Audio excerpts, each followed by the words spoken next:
So I'm astonished that we're actually not doing beers this time. I mean, I get you're still not doing a beer. No. Well, I mean, we weren't really doing. It's like our ciders, beers, ciders. whatever. It's cider just, but that's like completely off the rails. This is ranch water. This is producer Zoe mixing me up something real special. It's her and I against the world and our ranch waters. Amen. Amen. Straight from the heart is what she said. Made with love. Made with love. So I was at work today, and like once again, I work at like a wing bar, like a sports bar type of deal, and so they play like there's like a ton of TVs and they're playing sports and stuff, but naturally it's like there's slow times for sports, not only like like season wise, but like during the day it's 11:30 a.m. like what sports it's are just on highlight reels or something on most of the time. But this morning on ESPN, my friend was like, "Yo, Justin, who do you got on TV 12 over there?" I look over, it was juggling. Oh, hell yeah. On ESPN. That's beautiful. Not like it was ESPN, it was juggling. And it's like breakdancing at the Olympics. And I don't know what juggling, I should have researched it more, but I don't know what juggling contests, what that entails. Like, what are you critiqued on? I wonder if it's like how much fire is on your batons. Maybe it's like a gymnastics thing where it's like, it's like depending on the difficulty of your routine, I've always wanted to learn how to juggle. Personally. It seems so easy. I'm sure it is. I'm sure not coordinated. I'm sure it'd take like maybe an afternoon to figure out how to juggle like 3 things. But I think you underestimate how uncoordinated I am. Really? I think it would take me a little bit longer. Really? Yeah. Have you ever like played sports? Oh boy, have I. We'll get into that. Let's get into it. Hello, everybody. Welcome back to Roommates Twice Removed. I'm Gracie. I'm Justin. And we just kind of cold opened there for a little bit, which is kind of nice. We're hitting our stride. Yeah. Sports wise, I feel like I was in a little bit of everything. But I was not really that great at any of them. I mean, not that I was bad. It's just like I'm just not a sportsy gal. Yeah. I was in Vietnamese karate. Oh. For a little while. What separates Vietnamese karate from other forms? Well, it wasn't karate. It was Vietnamese martial arts. Okay. But it combined like karate, tai chi, fucking whatever. They had like this whole sign outside and I was like, all right. But it's called Vo Vie Nam. I don't know all the ins and outs of it. It was like for 2 years and I enjoyed it. I stuck out like a sore thumb. I was a whole head taller than everybody and blonde. And not very good. You naturally blonde? When I was a kid, I was blonde. Really? Yeah.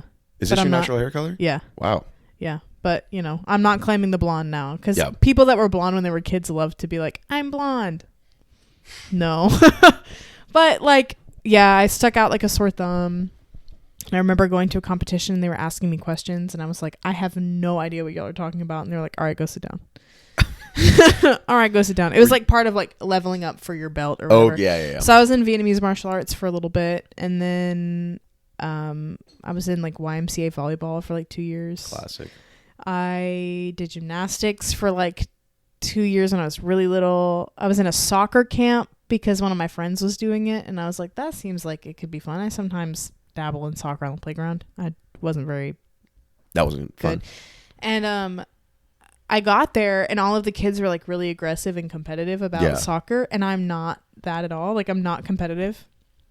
And so immediately I was like, this fucking sucks. I hate this, Mom. Like, I want to quit. And she was like, no, girl, we're not quitters. We don't sign up for something and then don't follow through. It was like a 10-week soccer camp. Well, like the following week, I came down with mono. And so the doctor was like, you can't do any physical activity for the next 6 weeks. And I was like, fuck yes, thank God. And they say God isn't real. But the universe really worked in my favor that time. Yeah. It was great. And then I was in swimming for a little bit. Like, seriously, this was all like when I was in elementary school. Probably like before 4th grade. Wow. And then I was also in, this is my claim to fame, Christian hip hop dance. What? Yeah. Okay. Yeah. What entails participation in Christian hip hop dancing? So I think at the time I was really into Shake It Up. Yeah. I mean, I was really into Shake It Up and I was like, damn, I just want to be Zendaya so bad. Mm-hmm. And so I was like, Mom, I want to be in a dance class. That was me after watching Dune Part 2. You want to be Zendaya so bad? Yeah. Yeah, don't we all? But also Dune Part 2 is a movie that I have seen, and it's quite good. There we go. Quite good. But yeah, we had to wear neon green sequin jackets and really baggy pants and fingerless gloves. And we danced to a song. I forgot who it was by, but it was awful. Was it a Christian rap song? Christian hip hop, yeah, which is exactly what you would expect. Oh, I've heard. So that's really my athletic claim to fame there. But yeah, were you in sports as a kid? Yes, grew up playing sports like all the time. What sport? Baseball was my main one. Okay, my brother did baseball. My brother got all the athletic genes. Yeah, and I got all of my family's athletic genes because my brother did not play sports at all. And you're the volleyball champ. And I'm the volleyball champ. Yeah, still riding high on that one. Mm-hmm. But yeah, baseball was the main one. Played that one a lot until literally one day I was just like, I actually don't like doing this. Yeah. I just find baseball boring and I don't want to play it anymore. Yeah. And so I stopped playing baseball, and effectively I just kind of like stopped playing sports. That was in like middle school. And that's when I started to get into like theater and like the arts more. And so freshman year of high school, I was on the freshman boys basketball team. Oh, okay. Yeah. Not to brag. Not to brag. Was Humble the starting brag point guard. Whoa. Do you know what a point guard is? I was about to say whatever that means. Okay, so there's 5 positions on this. We're just rapid fire. 5 positions on a basketball court. Mm-hmm. Guess all of them. So we already have point guard. What are the other 4? Boom. Next one. What's it called? Justin, I literally have I don't think that I've ever seen a basketball game in person. What do you think the tallest person on the basketball court should be called? Like, what do you think their position should be called if you were in charge? Long arm. Okay, so we got point guard, long arm. If you're good at shooting the ball, what do you think what would you call them? The shooter. Close. That's pretty good. I have zero context. Long arm. I like long arm. I think that's long good. arm. Long arm is that's good. Good. Whatever that position, it should be renamed long arm. Long arm. Yes. But yeah, so I played that freshman year and then I just quit. And then I really... Wait, so what are they called? Oh, yeah. So point guard, shooting guard. Okay. Small forward, power forward, and then the what? This is nonsense. You're lying. I swear. And then long arm is called the center. The long arm is called the center. I like long arm better. Long arm is definitely over there. That is definitely a better name than center. Because if you're the tallest person on the team, you probably have the longest arms on the team. I hope, unless you're playing with a fucking orangutan. That is it's only natural. Yes. I lived in Oklahoma when Kevin Durant was on Thunder, and we went to like a couple of parties. Not because my parents give a shit about basketball, but because. But what else is fucking going on? What else is going on? That's like the only sports team there, really. Professional, I think. And so we had like the Fear the Beard shirts or whatever, or like and like the paper beards that we would go, and like it was like a church thing, so we would go and we would eat crab dip and hang out with everybody. So that beard thing, that is the Thunder, but that wasn't Kevin Durant. But Kevin Durant was on the Thunder. Who is Fear the Beard? That is James Harden. Oh, got it. And then he went to Houston Rockets. Exactly. Yes, because I'm from Houston, so I know that. There you go. Luis went to Rockets games. Really? I don't really know why. I don't think they really love basketball in that family, but I think it was just something to do. Yeah. Because why not? Why not? Fuck it. In fact, this is my stance on basketball. Nothing against people that like basketball. No, please, let's get into it. Nothing. I'm actually looking at a Lakers jersey on that wall. Yes. And a lamp down there. Lakers lamp, yeah. Lakers lamp down there with a basketball on it. But there was a field trip to choir in middle school to go see the Houston Rockets in whatever, like 3 years in a row, and I just opted not to go every time. Every time I was like, I don't give a damn. I don't want to watch basketball for however many hours and then be tired at school the next day. Like, So that's really all I know about. Is there any sports that you like to watch? No. Okay. Not a one. That's fair. I like the vibes of football. Okay. But like I don't like to watch it. I think like I'm cool with like the time that we had the Super Bowl. Yes, the Super Bowl watch party, yeah. And then you were the only straight guy there, so you had to explain to a room full of us like what was going on. And I snagged the position on the couch closest to the TV. So you guys were like behind me, and I was just like sitting there like like, and then what's happening? Okay, so right now having to explain like false start and holding. Yeah. And I feel like I could get into it. My family was like a big football family. Under the right circumstances. Yeah. I can see that. My brother is big into football. He played football until he absolutely shattered his foot. Ooh. Like shattered, like career ending. Practice. Yeah. But like some really big lineman like was on his foot, like fell on his foot and his foot went backwards, and he broke every single one of the bones in his foot, and he was in it was just a whole big thing. So he's really into football, and that's the situation there. But truly, if I watch like I love watching sports, I watch football, and I'm like, I don't know how someone doesn't die every single play. God, I'm just like sometimes like they'll make a tackle, and you're like, he's not getting up. Like it's over, and then he just pops right up, gets ready for the next play. Just I'm like, cool with it. And then like someone gets hurt, and they're like, oh man, this is so horrible, like, and I'm like, it's a miracle that this doesn't happen every time. This wasn't fatal. Yes. I'm surprised that he's the only one who was injured that play. The whole team is standing. That's a miracle. And then back in the day, like they just didn't have any pads, just like going on it. And it's like, whoa. There would be like concussions and stuff. They didn't know what concussions were, and so it's just like someone would get hit and then they get dizzy. Rub some dirt on it. Exactly. They'd just be like, all right, come out here. How many fingers am I holding up? They're like, 6, and it's like close enough. Get it back out there. Go. Yep. You're the only one that we have for this. So please, go ahead. Please. But you have to play.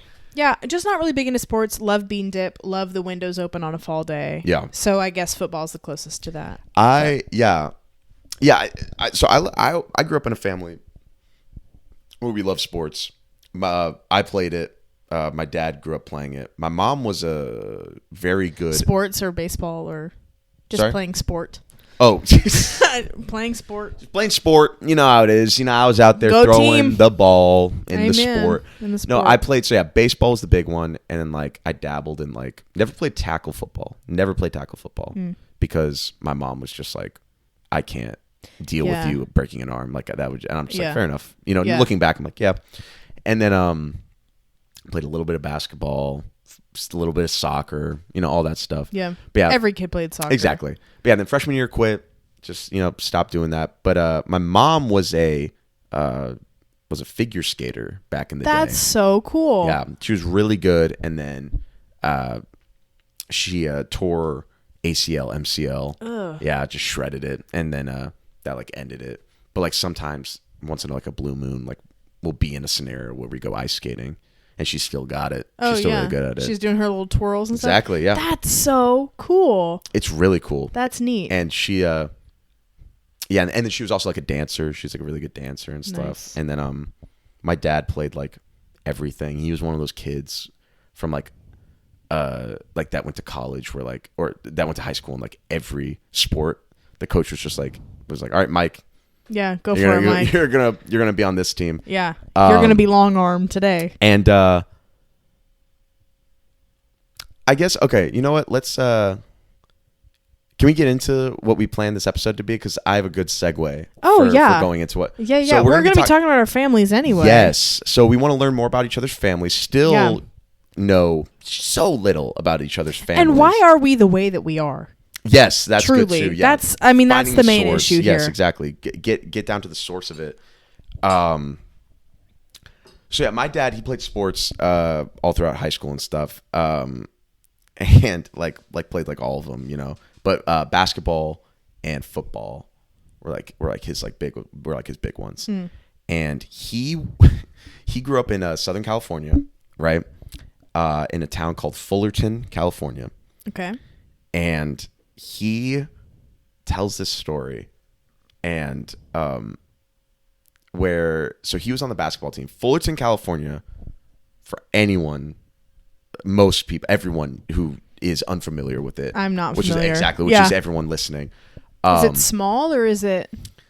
It's just suburbia. Okay. California, South LA suburb. It's like part of like the LA urban sprawl, but it's just not LA at all. You know what I'm saying? Right. Like where I'm from in Houston. Exactly. Yes, exactly. It's like that. So it's completely separate from LA. And my dad showed me the yearbook picture, all white 5'10" kids. That was it. Right. On this team, which once again, that's fine. Anyone can be good at anything. Anyone can be good at anything. Typically 5'10" white guys team are full of white not kids. making it to the NBA. No. Right. And so they were fine. And then and one time the coach came in and was like, all right, because in high school, it's just kind of like, you can like sign your team up for like for just like random tournaments that like different schools will host. And he's like, all right, I signed us up for a tournament next weekend, guys, and it's in South Central LA, like downtown LA. Like it is a stone toss away from like Compton, from like freaking like the airport. It's just like in that area. And all of them go, what? Like they're like, oh, they're like, what? Like really? And they're like, yeah. So then they show up, and before like basketball games, it's like you do like layup lines. Yeah. Right. Just like you get in a line, you just dribble, and you do a layup. My dad was like, these kids were doing dunk lines on the other team. Oh my god. Like these were high schoolers. They were dunking the basketball, just like doing 360s and crazy stuff. And they were all gigantic. And your dad's team's like missing every single layup. Yeah, exactly. And they're doing like shooting drills, and they're just bricking, and like the crowd's laughing at them every time they miss. Oh, poor things.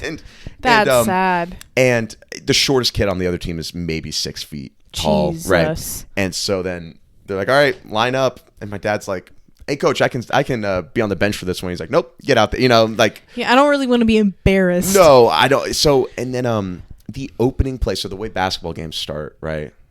I'm not trying to mansplain here. No, so you're not mansplaining. I have literally no idea what you're talking about. So you you're get good. in the middle, right? And you have your two long arms. Your long in the arms, middle yes. of the center court. And the ref, it's kind of barbaric now that I'm explaining it. But they just throw the ball up, and the two long arms jump and like try to tip it to their side. Whoever has the longest arms. Yes. So it's May like the longest arm win. So if we're the long arm, right? And what's it actually called again? And then the center. The center. We're the centers, right? And this is the referee. Yeah. Your team is behind you, and my team is behind me. I'm trying to score on that basket. You're trying to score on the basket behind me, right? I'm really locked in. I'm trying to focus so hard. Good. So then the ball gets thrown up, right? In my dad's story, the ball gets thrown up. And you got to and you usually tip it behind you. Right. These guys, what they did was he threw it up, and the guy, obviously the other team won the tip. He tipped it forward towards my dad's team. Because then it's like, what the hell are y'all going to do? And then what they planned was one of their players ran to the other side and got the ball, and then like dribbled it down, and then he threw an alley-oop, aka like you like instead of you like pass the ball and like some guy jumps. Is that a real term? Alley-oop, yes. Okay. Continue. Okay. And the guy jumps up, catches it, and dunks it. Like that's what an alley-oop is, right? So I throw it to you, and then you jump and you catch it and dunk it.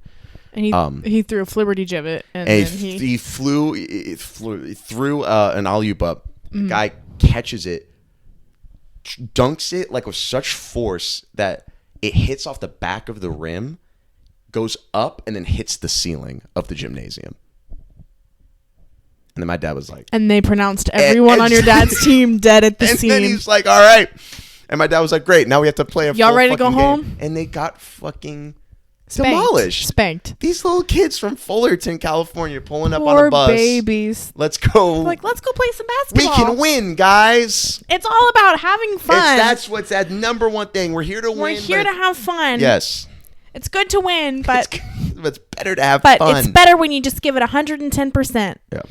Yeah. Also, his school mascot was the Indians, which it's different now. They changed it, but that's good. That's really good. But yeah. I just want to say that's a actually hilarious segue, because this is no harm done, because Luis thought it was really hilarious. So okay.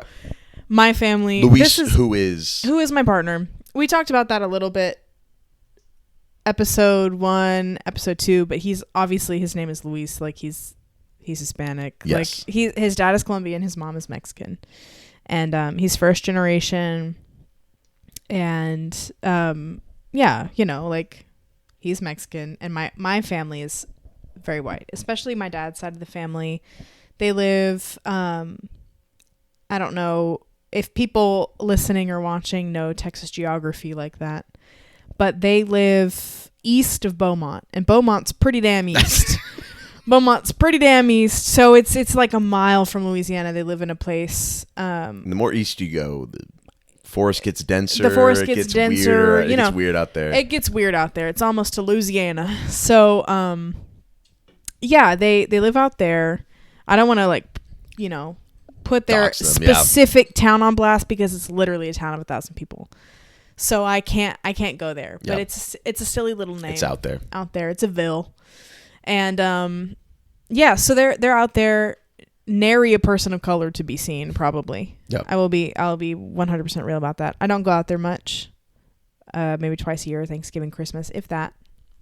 It's a long drive. It's a hard drive. It's I-10. So we're going to avoid that. Boring drive. But my granddad, the same one that threatened to shit in a gas station on the ground at Christmas this past year, we are opening presents. And Luis is struggling with his present to open. And he's like, does anybody have a knife? Because everybody out there has a pocket knife. Yep. And my brother told me this after the fact. It's like him and his girlfriend sitting behind my grandpa, who's, I want to say like 82, 83. Okay. Really thick accent. Like at first, Luis couldn't understand what he was saying. Wow. And my mom, who's also from the South, Texas, you know, accent situation. Can you give us a quick impression? It's honestly hard to do his. It's easier to do my mom's side. Okay. But my mom couldn't understand. Oh. And my mom is from like Baytown. So, you know, yeah. still pretty similar. But he talks like this, and he's got this thick little accent, and I tell you what, buddy, I swear. And so he turns to, after Luis says, does anybody have a knife to open this? Very reasonable. He turns to my brother, and he does the thing where he's like, he leans in, and he looks like he's about to say something really profound. Like he's real proud of himself, and he goes, hey, buddy, you ever seen a Mexican boy without a knife? and then he gets tickled at what he said because he thinks, you know. What does that mean? So funny. I know, and I didn't hear it, and neither did Luis. And so Zach and his girlfriend are like, "What? Like, just like, what the fuck does that mean? What are you referring to? Yeah. What does that mean?" And of course, Grandpa is just tickled. He's just tickled pink at what he said, and he's just cracking up. And they don't get any. They don't get any explanation, but he just thought that was the funniest thing anybody's ever said. I love. See, that's the kind of stuff that like I really find funny, like race wise, like when it doesn't make sense. When it doesn't make sense and it's not harmful at all. No, exactly. You're like, what are you talking about? Like my grandfather on my dad's side, God rest his soul. I remember one time, oh my God, we were out there and we were talking about colleges. This was right before I was like going to go to college. It was like my senior year of high school. And so we were talking about colleges, and there's a college out where we were, like by the beach. And somehow it got brought up that, or I guess, no, it wasn't even brought up. Sorry. It wasn't even brought up, but it's like, it's just, there's a heavy Asian population at that college for whatever reason. Like, I don't, there's just like, there's like a lot of like, like Japanese and Chinese kids who go to this school. And, we're talking about it, and the way that my poppy decides to convey that expression, what I just said, he goes, yeah, go to the Albertsons and see what they're selling. What? What the fuck does that mean? Exactly. And see what they're selling? I guess like he means like they sell sushi at the local Albertsons. So that means that there's Asian people who live there. I don't know. What the fuck? I don't know. But it's just one of those things where it's like, yeah, my dad was like, Dad, what are you saying? What are you on about? It's just, old people just have a way. Old white people really have a way of just trying to paint a picture and falling quite short. It's too good. Oh, but yeah, I don't, that comment about the knife, I was like, what? Yes, I have seen a Mexican boy without a knife. Is that I look a stereotype? At one every day. Actually, I don't know. I have not a clue. But actually, he did have a pocket knife. Luis did. Oh. And then we went to go see Rocky Horror Picture Show, and he accidentally brought his pocket knife, and they made him throw it away. What? Because he can't go into the theater with a knife. Did they? But it was an accident. He didn't mean to. It was just like in his pocket. Did they do like a? Will they make you go through a metal detector? At the movie theater? No, not at the movie theater. Like a theater show, like a live. Which does make sense. Thankfully nobody has a knife in there. But then he was the Mexican boy without a knife. He wouldn't have been. He wouldn't have been had we not gone to the gay show. But There you go. There we go. So maybe. Yeah, so that's you're there to break the stereotypes. Right. Well, he is. I'm not a Mexican boy, but I guess. Right. But my dad's side of the family has a lot of really just funny stories, and they're all funnier because they're in a Southern accent. Then I want you to deliver these stories. Oh, I could never deliver them without an accent. Okay, also, good. I was telling Zoe and Justin this before we started recording, but I listened to the first episode today, and I didn't realize that I had an accent, but the accent really came through in the recording. And I said, whenever I open my mouth, it's just cornbread. It's just cornbread. And it doesn't help that I'm sitting next to and talking to somebody who just is standard white guy who could just be a voice in a commercial. I could tell you I'm from any state in the United States, and you'd be like, yeah. And you'd be like, yeah, sure. Just standard American. And then I'm sure that's what people from Maryland sound like. Yeah, sure. Sure. I mean, I'd believe it. Yeah. I don't know. But I had no idea. People told me, like, we went to Boston one time. My mom, she was on this kick for a little bit, right after my parents got divorced, LOL, that she was going to give us experiences instead of presents for Christmas, which, great. So we didn't get any Christmas presents. We got to go on a trip, which is really cool. Cool concept. It's not like we need any more shit. You know what I mean? So we go to Boston because I really wanted to go to Boston because there was a college there I wanted to go to and for a little bit. And I don't know, way too expensive for me to go there. Was it Emerson? It was Emerson. They get all they try to they try to snag us theater kids. They try do. to snag us up. They really do try and snag these theater kids. But also they have a political communications degree. Oh. So I was like, I'm interested in that. A little journalism, a little political communications. Anyway, obviously didn't go there. Spoiler alert, yeah. I'm here.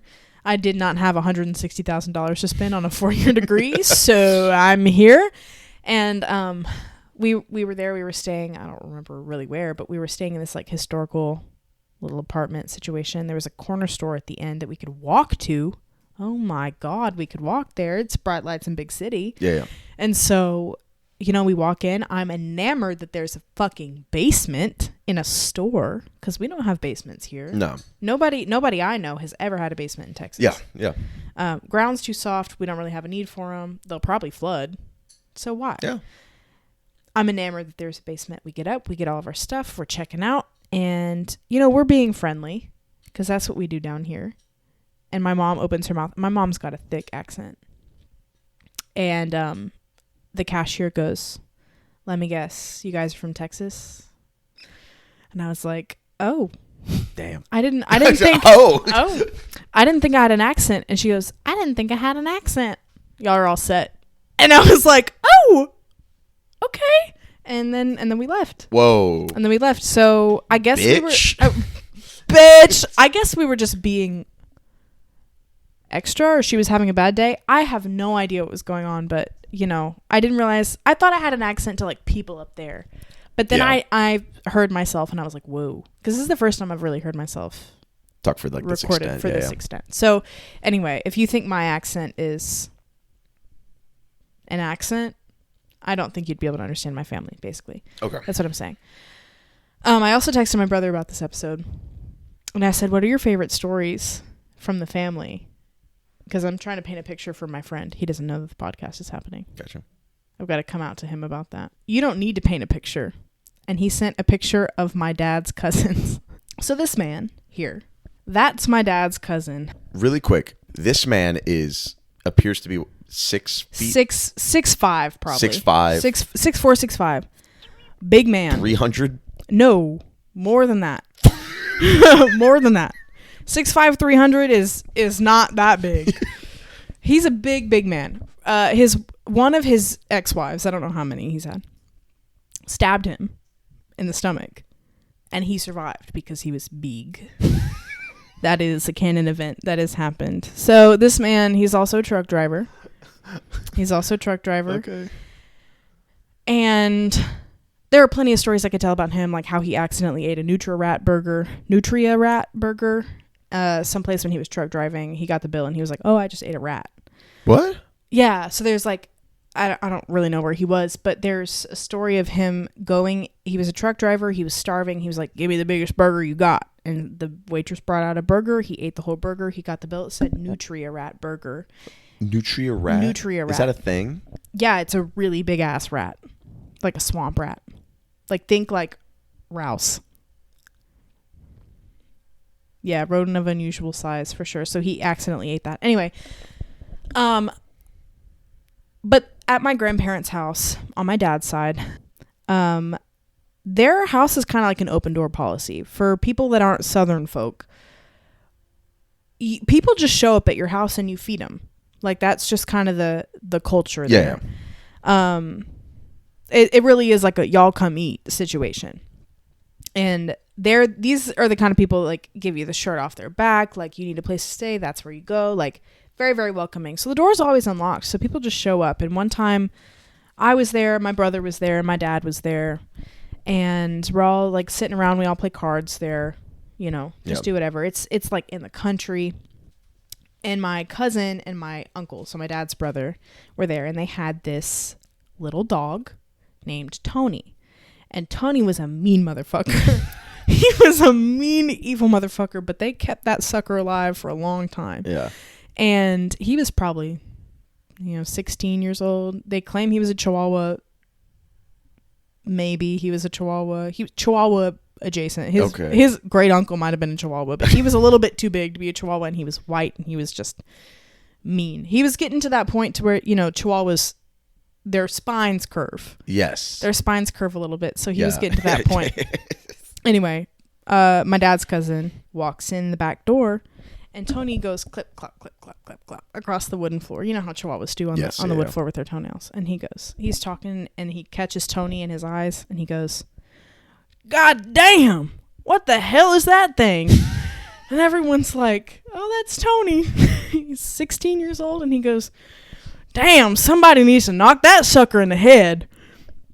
Like, you can't say that about somebody's dog. Like, put it out of its misery. Somebody needs to knock that sucker in the head. I ate that thing in a burger a few weeks ago. I ate that thing in a burger. Somebody needs to knock that sucker in the head. Like, AKA, he's decrepit. AKA, kill it. And that's something that Zach and I, my brother, reference a lot. We really reference that a lot because it's like, somebody's knocked that sucker in the head. So that was the story of Tony. I think he died shortly after, but he lived a long, full life. And I think he was just fueled by hate. What finally did him in? Just, I don't know. You think? I don't know. Was it a great battle? Age, just old age. I don't know what he became of Tony. He probably had like multiple types but I don't of think cancer. I don't think they knocked him in the head though. I think that he went out. He went out smoothly. Went out, just peacefully.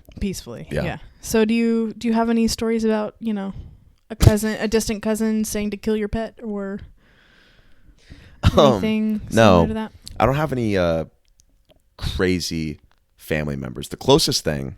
Every single one of my family members is the Gracie family member. I'll tell you that now. My family's pretty white, like white collar.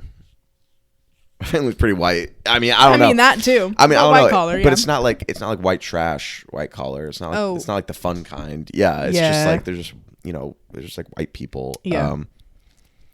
But the closest thing is California white people. Yes, California white people. Very, lot to be said about those folk. Those folk. Don't California my Texas. Exactly. Amen. Coming over here to vote blue. I need to work on my Texas accent. I think we can workshop that. I think so. I think we can. I need to get better at it. I feel like I could be a coach for the Southern accent. You think so? Yeah. Like whenever actors hire like dialect coaches. Yeah. Well, actually, Zoe and Grace did have a friend freshman year that I gave little dialect lessons to because he put Southern accent on his resume and then he did it for me and I was like, ooh, no. Nope. And so I kind of overhauled that. And I don't know if they've gotten a roll with the Southern accent, but you know what I'm talking about, Zoe? Yeah. If this is going to be on your resume, then we got to do it right. Better. Someone's going to ask for it. The worst is like when I watch a movie. Dude. And somebody has a shitty Southern accent. It takes me right out of it. Because I'm like, you're doing Georgia and right now you're in Virginia. Exactly. What are you doing? Yeah. It's just like, I hate the stereotype where it's like, okay, this person is dumb and racist, so they will now have a Southern accent. Yeah, I also hate that. And I'm just like, I also hate that because not all of us are dumb and racist. Good portion, sure, I'll give you that. Yeah, sure. Okay. I'll give you that. All right, yeah, I'll give you that. But people from Boston are just as some racist. people can be racist, I mean, and not from down here. So let's not go there. Exactly. But yeah, I could go into that whole phenomenon, but I'm not gonna do that now. But the closest thing I have is on my mom's side, because my mom is second generation Italian immigrant. Oh, cool. Yeah, so her dad, or I guess her grandfather, like moved like their family over here during the Mussolini. Mussolini regime and stuff. Quick aside, the way he escaped was this is my great grandfather. You had to get your passport stamped, but obviously the fascist government like made it like nearly impossible to get that greenlit. So he took the border patrol guy out drinking and got him so hammered, and then like was like, hey, sign this off, and then got him to sign it off. Rocks. And so he got to leave. That rocks. It's pretty badass. Oh my god, that's so badass. It's a pretty cool story. But so they're Italian and very stereotypically. I'm going to loosely talk about this. Some connections to the mafia. I'm not going to. Justin! So very, very loosely and very that is where I'm going to leave it at, right? Okay. So those types of Italians, right? Because my grandfather, on my mom's side, he had, I want to say he was the youngest of 9 siblings. Okay. Or 13. That's whoa. One of those numbers. That's a lot of kids. Either way, I mean, once you get past 9, it's like, damn. And so they all lived in different parts of the country, but they would come together, right? Mm-hmm. And some of them lived in Missouri and Kansas City, right? Okay. First of all. Interesting. Kansas City. Right. That's a pick. In Missouri. That is a pick. Who came up with that? Well, there's a bridge, I found out. Yeah. The city is like on the border between the two, but like the bigger part is in Missouri. Yeah. Anyway. Interesting. One of my favorite podcasts, the host is from Kansas City, Missouri. I'm so sorry. No, he's like fucking hilarious. You should listen. Anyway. And so he had one. So they were all together. They were drinking, getting just fucking hammered, mm-hmm. right? And basis of any good story. Yes, and so what would my grandfather's like brother be to me? What is that like? Your great uncle. My great uncle. One of my great uncles had a football that was signed. I don't know. For those who don't know, this is very hard. This is a very hard piece of memorabilia to get. He had a football that was signed by every single player on the Kansas City Chiefs who won the Super Bowl a few years prior to. And this was a long time ago. This was before like the Patrick Mahomes era and stuff. Yeah, because great uncle, Exactly, yeah. And so it was like a really, it's like, wow, that's a hard thing to find. And they get hammered. And so one of my great uncles he looks at it and he goes, I think this ball's missing a name on it. Sharpie across the entire thing. Frank Folino, just his name across the entire ball. And was there a murder committed that night? No. And then like my mom always talks about it. It's like that story's so funny. It made the ball even more valuable, right? Oh, that's sweet. But yeah, and also like the uncle was my great uncle. He was like he just found it so fucking funny that he couldn't be mad about it, and he had ways to get other stuff that he wanted. Right, so right. it's not a big deal. Sweet. No sweat off his back. But no sweat. Yeah. That's nice. But yeah, that's kind of wholesome. So Italian great uncles, that's the craziest that my side that my family gets. Yeah. Until I marry into Zoe's, and potentially marry into Zoe's family, because that's gonna potentially my ass. But Zoe's family is the she's over that's there more blushing. fun stuff. She actually has white trash in her family. Like not like that. I don't say that's that. beautiful. I say that lovingly, but it's Ohio. It's Ohio white trash. Ooh, I've never met an Ohio white trash. It's very different, but very similar. She's waving. Hey. No, and I also I don't know. I think you need a little bit of white trash in your family. For sure. And the crazy, fun, hilarious part is I don't really consider myself white trash. I just have white trash roots. Okay, yeah. You know what I mean? So I feel like I still count. But I wouldn't call you white trash either. Thank you. But, some people would. Yeah, in Luis's family, I provide a little bit of comedic relief, I feel, because I am the closest thing to white trash that they know. Yeah. So that's fun. But also, the other night at the bar that we like at Grace's party. Yes. We have to be outside. I had to tell a story and I had to make you go stand in the corner so you wouldn't hear it. Oh.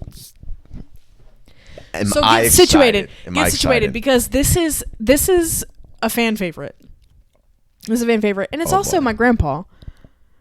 I really just think I need to put a microphone in front of his face. Let me paint a picture. The same one? Yeah, Crazy Grandpa Jim. Okay. The one that shit on the floor, the Mexican guy with the knife. Threatened to shit on the floor. He would have, though. I mean, this man has just been in every predicament that you can think of. But let me paint a picture for you here. Please. Again, like I said earlier, Luis, first generation Mexican Colombian. He couldn't understand my family when he first started coming around them because their accents are so thick. And Luis only speaks English. So it's not like there was like a language barrier. It's like literally just because my family's accents are so thick. Yeah. And I do have wholesome stories about my family, but I'm just going with the funny ones. And primarily they're on my dad's side because my dad's side is just so funny and silly.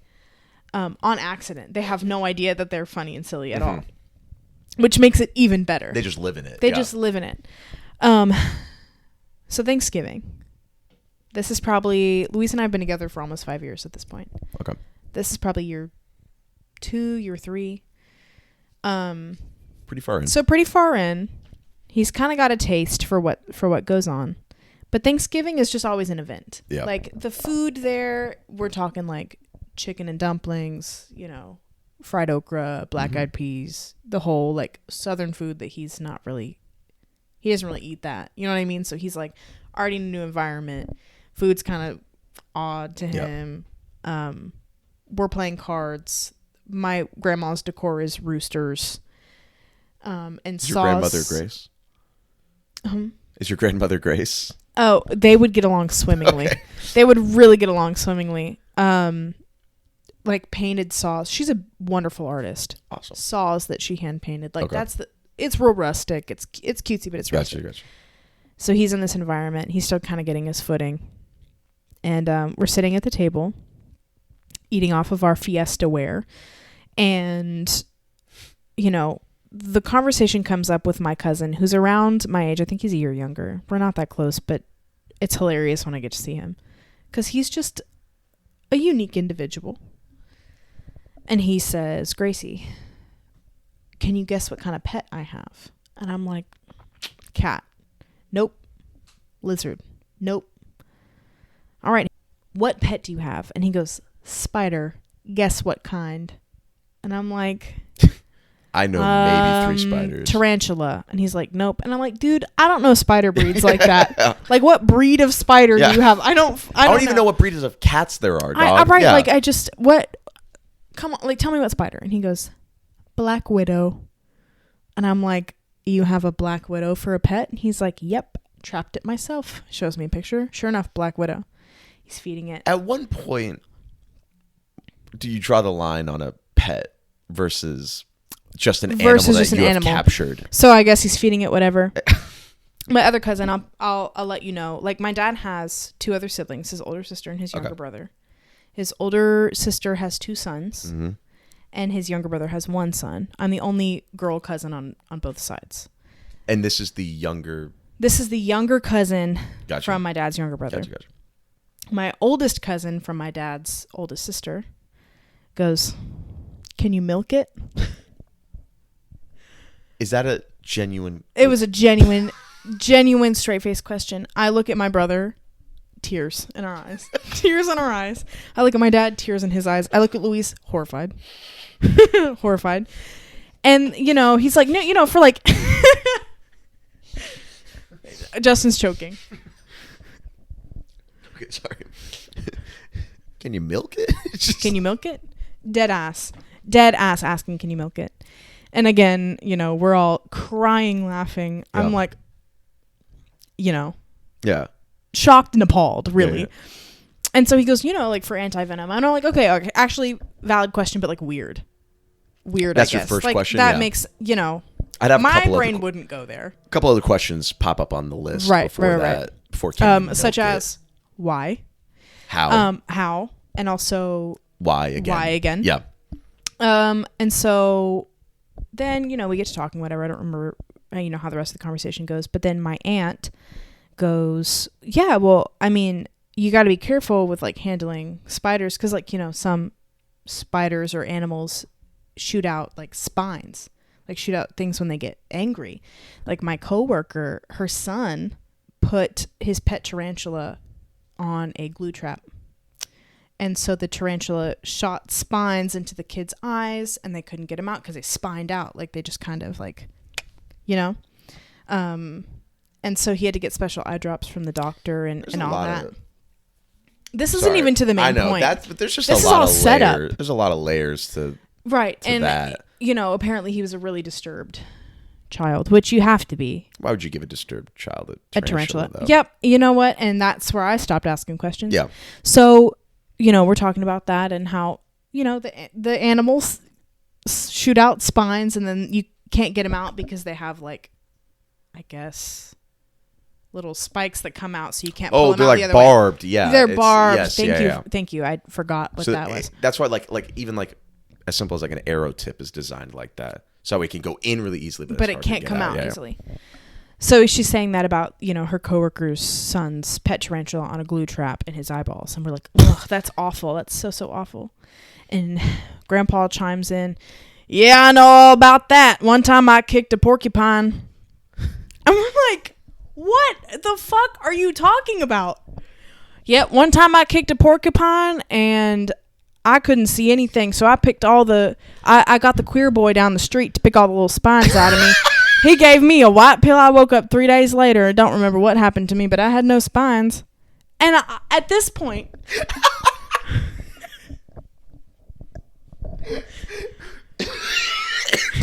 Yeah. What?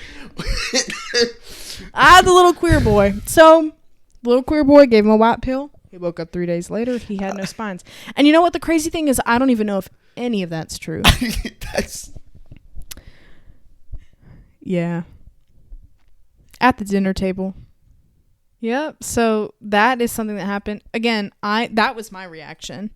What you just did, but it was my brother and I looking at each other. When you see your sibling in a situation like that and you're like, there's no way this is happening. Did I make this I'm up? like in my chair. I'm trying not to throw up because I just ate a full meal. I'm laughing so hard. My abs hurt.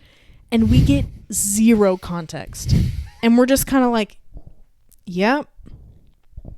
Yeah. And then we just all kind of do this thing to my grandpa, bless his heart, where he just goes on a tangent, like a crazy ass story that we're like, is this true? I don't know. Mm-hmm. Where we just all don't look at him and then hope he stops. So then it became one of those because we were like, if we go any further than this, something offensive might be said. Yeah. And something offensive might be said. He's going to let something fly, yeah. Yeah. So that's the story that I was telling, that you had to go sit in the corner. And I'm actually wearing porcupine spines as earrings, so that kind of ties in. That was an accident. But yep. Also, I don't even know if porcupines live in that area. Or a hedgehog? Like, what was he talking about?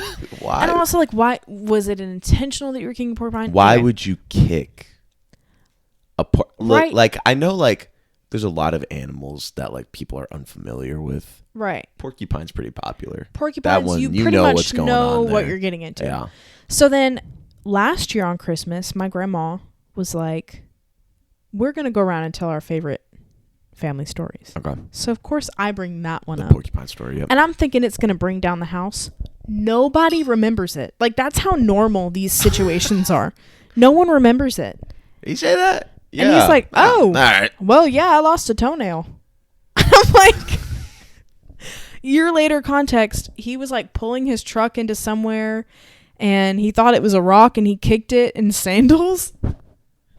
And he lost his toenail, but he really did get the little queer boy. The little queer boy, coincidentally, was a doctor. The queer boy was a doctor. So instead of describing the medical professional as a doctor, the doctor gave me pain medication so he could, fix me. What, the queer boy? The little queer boy gave me a white pill, and I woke up 3 days later. Okay. Yep. That's. When we make merch, that is going to be on just a black shirt with white text that says, "The little queer boy gave me a white pill. I woke up 3 days later." Yeah, and there's no more. And I'm like, why did you wake up 3 days? Did they have to do surgery on you? But again, I have so many questions, and none of them were answered. So he's still alive, right? Yes, this man? He's still alive. Good. Yeah. Yes, I'll have to. I feel like, you see, that's my fear with, as the generations continue, I'm like, are we going to lose people like this? You know? The Southern accent and culture is dying a little bit. Exactly. It is dying a little bit. Houston is invading. Yeah. And it is. Well, people are moving to the big city. Exactly. And like Austin, we talked about this earlier. Austin isn't weird anymore. It's just like any other city. Austin's pretty usual. It's just any other city now. Yeah. Fuck. But I'll probably have more stories to report every year. It's like, what is he gonna say? What is he gonna say? So yeah. Fuck. That's a good one. And like, he's a member of the Masons. The Freemasons. And so they've got a sign in their bedroom that says like something about the supreme leader. And I'm like, okay. I don't know what that means. He won't tell me anything. Oh, because he's sworn to secrecy. It's a secret society. He's been in it for like 70 years or something. And I'm like, Grandpa, like, what are y'all doing there? And he's like, well, shit. Kick porcupines. And hang out with other white guys. I don't know. But, on my other side of the family, my great granddad only joined the Masons for the snacks, and so he could guard the door and smoke cigarettes. So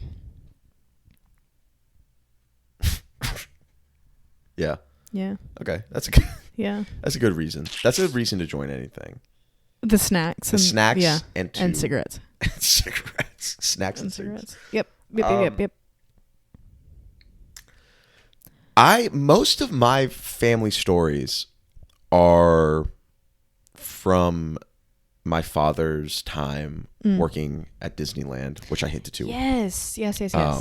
Very exciting. So my dad is very funny, and he tells stories very well. And Disneyland, naturally, surprising to no one, is like a magnet for funny stories. Of course. Because there's just people from all over.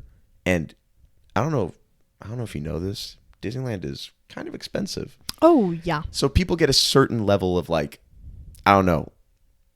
I think a lot of it's deserved, but like entitlement also almost where it's like this is my magical day or this is my daughter's magical day.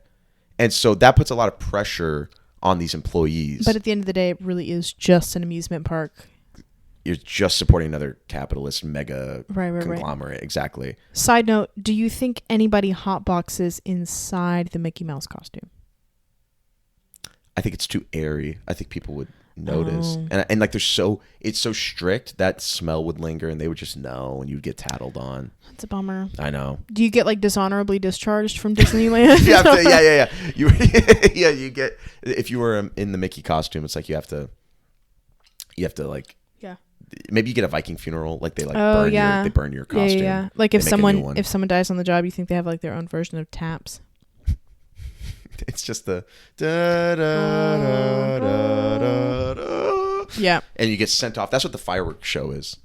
It's just they're blowing up the ashes of dead cast members. Yeah. Yeah. So it's just a lot of weird people go to Disneyland. Mm-hmm. And my parents worked there before it was like super popular.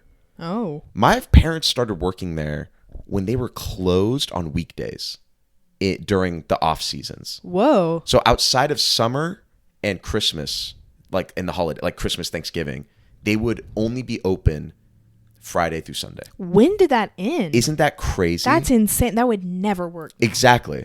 Like that's like, so like it's very different now. Yeah. It's like crazy, but it was still like so popular. My parents worked there, mm-hmm.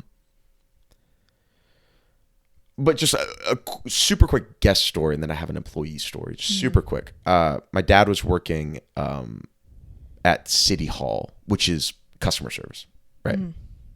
What a great place. Right. Most magical place on earth. Exactly. Okay, two quick stories. One time someone came in covered in bird shit. Love it. And my dad was like, what the fuck? And then he was like, I parked my car like under a tree, right? Like in the parking lot. Right. And then I come back and I get shit on by the flock of birds, and I look and my car is covered in shit too. So you guys are going to pay for the car wash. You guys are going to pay for my laundry. And my dad had to explain to this person, we do not control the birds that are in our parking lot, sir. We also cannot control where you park. Exactly. Also, we do have birds, and they're just regular birds. They're not magical Disneyland birds. Those are not cast members. Glitter. Yes, and they shit. And fast passes. Exactly. I don't know how Disneyland works. So that was a fun one. The better customer story though is he was working there, and this guy comes in. He's like, I need a back. They have these things called backstage passes, which is where if you're in a wheelchair, or if you have someone with like a severe disability of some kind, you can like, it just prevents you from like standing in line or from, being around like a crowd of people. They can like, there's like back ways that you could take onto the rides. And so you can still enjoy the rides, but not have to like go through like the whole thing. And this guy's fit. He's wearing a tank top. He's got shades on. He looks good. And my dad's like, I'm sorry, sir, but like, there's no, do you need it for like a person you're here with? And he's like, no, it's for me. And it's like, and then like the guy like is like reaching down to like grab something. And my dad's like, I'm sorry, sir, but like there's like nothing like that I can tell to give you a backstage. Plops his prosthetic leg on the desk. Oh, nice. In front of my father. And he goes, nice. All right. And my dad was like, first of all, working in anything customer service, it really makes you realize that if you're a big enough asshole and a big enough problem, you can get anything you want. It's true. Really sad. It's a sad realization. That's true. This guy wasn't being an asshole, but like, no, he just had. But like, my dad was like, when he tells me that, he's like, the guy could have clearly stood in line. He was fine, But what am I supposed to do? He put his leg on the table.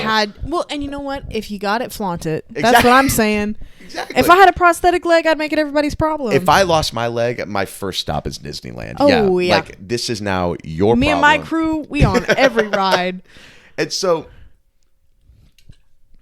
a lot of stories of just, like, people being, like, a problem and just being like, I'm not leaving until I get a refund on my tickets or whatever. And they're like, fine, whatever. All right. Just get out of here. Well, here's your refund. But a good employee story that my dad has told me. He was working a ride called, it's now something, it doesn't exist anymore, but it was like a slow dark ride where, like, you know, like you like sit in like a thing and it just kind of like slowly moves on a track and there's like scenes that you watch and stuff like that. Yeah. And he was like unloading people, right? And he said for like a few weeks, there was like people every so often would come off and they would be like, he was like, all right, step off. And they'd be like, and they were like covered in liquid, like some sort of liquid. For audio listeners, he's like wiping his eyes and shirt. Yeah, and they're like covered in, and like they're like wet. Liquid? And my dad was like, and he's like, they were like, is that part of the ride? And they're like, no. He's like, no, what the fuck? And then this kept happening. And so Disney had to launch like a sting operation to try to find out what happened. And they found out that there was this custodian guy, just a guy who would like sweep floors, take out trash, right? And he'd been working at Disney for like 40 years. Oh, like this was like he worked there and like he was fine, you know, like. I fear I know where this is going and I'm scared.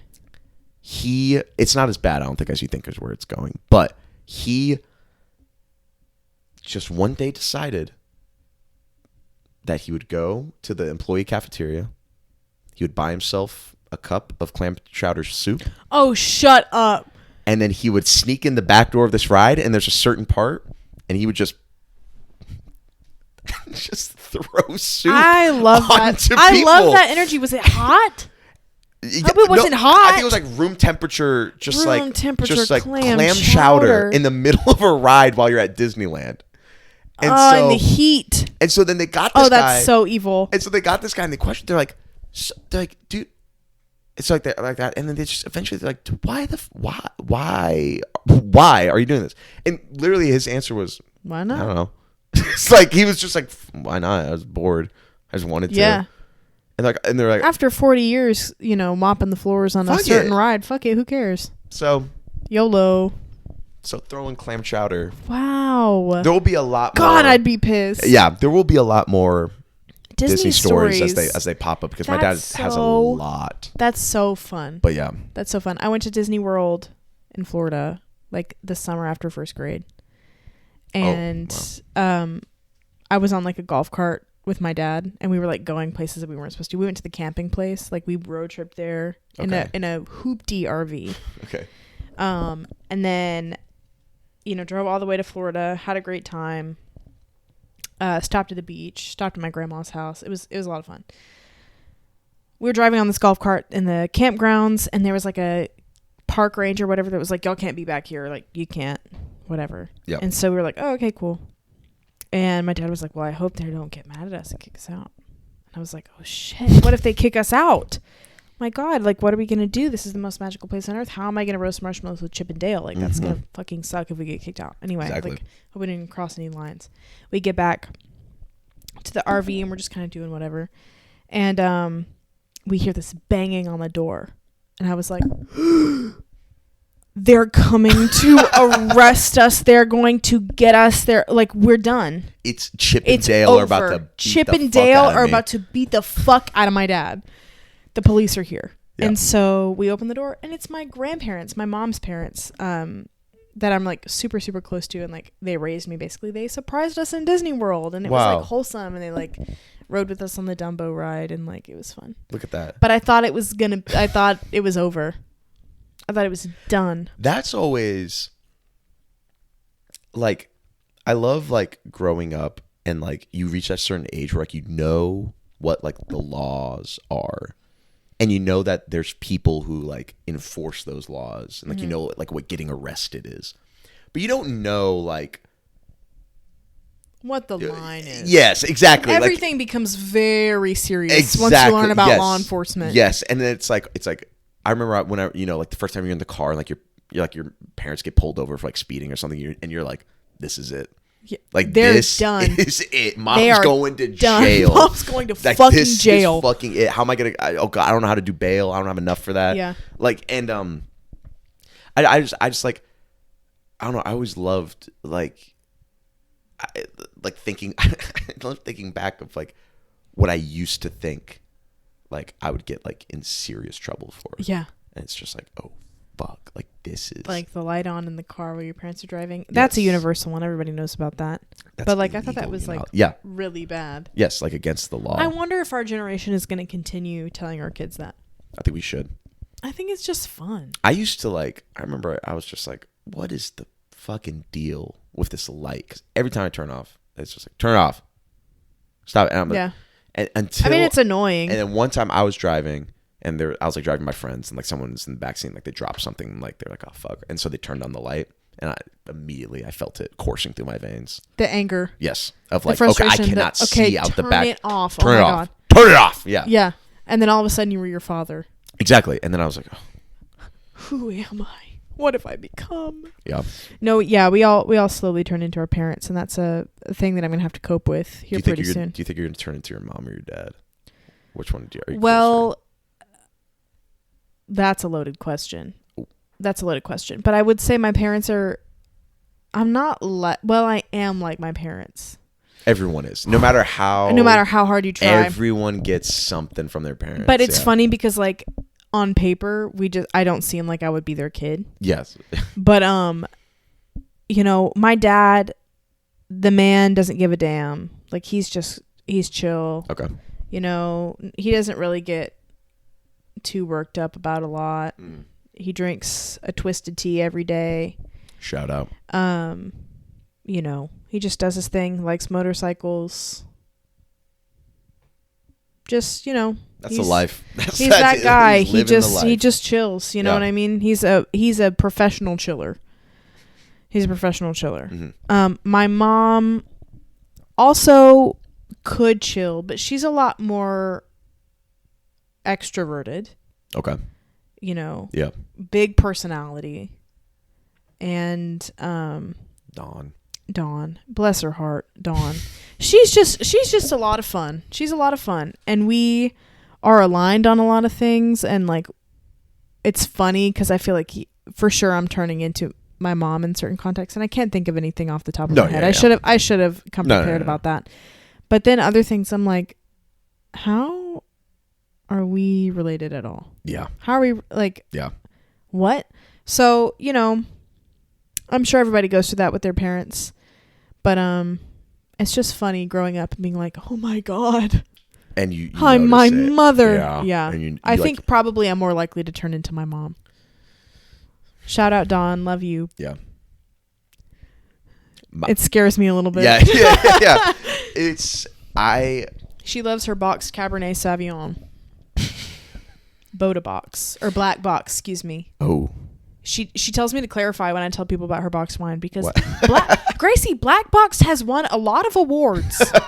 It's good. It's not when you say box wine. Don't it tell has a them negative connotation. Don't tell them that it's Franzia. It's not Franzia. Franzia it's Black Box. It's Black Box. The Easter Bunny, my freshman year of college, did leave me a box of Sauvignon Blanc in my Easter basket. So that's my mom.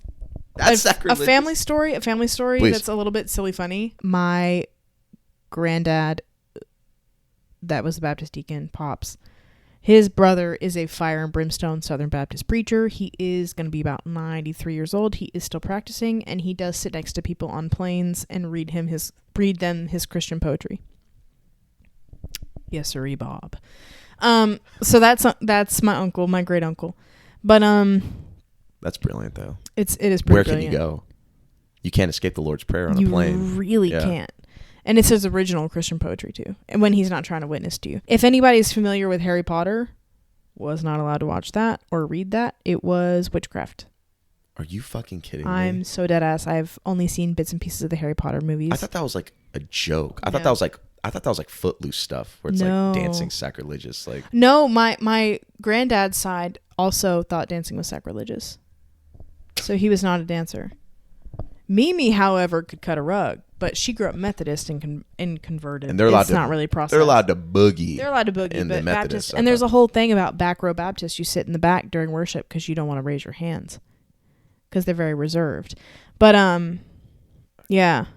But my mom also didn't like Lady Gaga because of her song Judas, because Judas did betray Jesus. And if she heard it now, she'd have a cow. But I remember it being a big stink when it came out, and I love that song. Sorry, Mom. I just whoa, Judas. But yeah, she was so mad about that. Wasn't allowed to listen to Lady Gaga. Wasn't allowed to read Harry Potter or watch it. Even though, like, because Jesus Christ Superstar is just like an operetta about the story of Jesus Christ. Like it's not making Jesus out to be like, it's not making fun of religion. It's supporting religion. It's just telling the story of the Bible or of Jesus specifically. I don't know, man. So just any mention, if it's not in the walls of the if church. a Christian doesn't like how someone's talking about Jesus, it is sacrilegious. That's basically it. That's the whole thing. So yeah, there's a lot of that situation. I was appalled when I learned about Song of Solomon, that book in the Bible. I remember we are way over time. What is this? Oh my God, they're talking about sex. My great grandmother on my dad's side, one of them, I don't remember who. They're both called Mama. Both of them were called Mama, but one of them was Mama Wally, and I don't know which one that was. To be honest with you, she also did not know the word for sex. So yeah, so my grandma was like combing her hair or something when she was really old, and they were watching TV or something, and she goes, "That's all they're talking about these days: sex, sex, sex, sex, sex, sex." Yep. What? She did have 4 kids. So at least 4 times. At least 4 times. And they didn't have television back in the day, so who knows? Sex, sex, sex. Sex, sex, sex. Sex. That's all they're talking about. That's all they're talking about. I'll leave you with this. I went, speaking of Mama. Mama was still alive at this point. I was probably like 2 or 3. We go to my grandma's house. Mama was living with my grandma and grandpa at the time. Is this the one who didn't know what sex was? Or is this the other mama? I don't know. I don't remember. One of the mamas. One of the mamas. Okay. I'll have to ask my dad. But we're there. Mama's there. I'm probably 2 or 3. Grew up in suburbia. My mom's side of the family is very southern, but they're not redneck. There is a difference. Yes. They're southern. They're refined. Yes. They're like proper southern, you know. My dad's side of the family is a little bit more redneck. They don't realize that they are, which I think makes them more redneck, which I love. Because they don't know that kicking a porcupine makes you a redneck. Right. And so I'm over there. I vaguely remember this, but Mama sits down in front of me. And she goes, dang, I forgot my teeth. And my grandma's like, okay, Mama, I'll go get them for you. And I'm like, what the hell? You forgot? Why are your teeth coming out of your head? Like, I don't know. I've never met anybody this old in my life, in my young 3 years. And so I'm like, I look at my dad. And my dad's like, just, it's cool. It's fine. This is his grandma. And Grandma brings Mama her teeth, and she pops them in. She starts eating. And my dad said that I looked like I saw a ghost. And I looked at him and I was like, what is going on? No napkin, no nothing, just right into her mouth. So I'm like, okay, this is a lot to take in. And my dad's like, just wait a minute, because I'll explain after we eat. We're not going to be rude. We're going to have some manners about this. And so he explains, and I'm like, shit, that's so scary. The next day we go to his cousin's house, or his aunt's house. I don't remember. Somebody's house. My Aunt Nell. Yeah. My Aunt Nell, and I don't remember her husband's name. Sorry, guys. And my cousin down the line is there. He has a disability, an intellectual disability. She has since passed on. Rest in peace. So she has like the mental capacity at that time of probably somebody in like first or second grade. Okay. My first time ever encountering somebody with a disability. So she's got silver hair. Okay. She's got silver hair, and she's playing with Barbies, and she's watching cartoons, and she's eating garlic bread. And now I'm like, love it. Slay. That's great. That's where I want to be. That's amazing. That's perfect. I, would hang out with Kathy. Slay. Yeah. But at the time I was like, this old woman is playing with Barbies, and she just asked me if I wanted to bite on her garlic bread, and I don't know what to do. So my mom explained it to me, and I was like, cool then, and we like play Barbies. But then they did show me their cow in their backyard. And the cow did come in the house, and they did feed the cow with a bottle. And I once again looked at my dad like, what is going on? And that was just part of life. They just let their cow in the house, fed the cow with the bottle, let the cow back outside. And I witnessed all of this one weekend. Like 2 days. And I came back a different woman. That is a lot to take in. It's a lot to take in. Yep. Or maybe the cow was on the porch. Either way, the head was inside. Yeah. So inside enough for me, but, nobody worked at Disneyland, but we did have cows inside the house. Inside the house. No teeth at the dinner table. At a family reunion, one time somebody hit a deer with their car and they skinned it. Yep. Yep.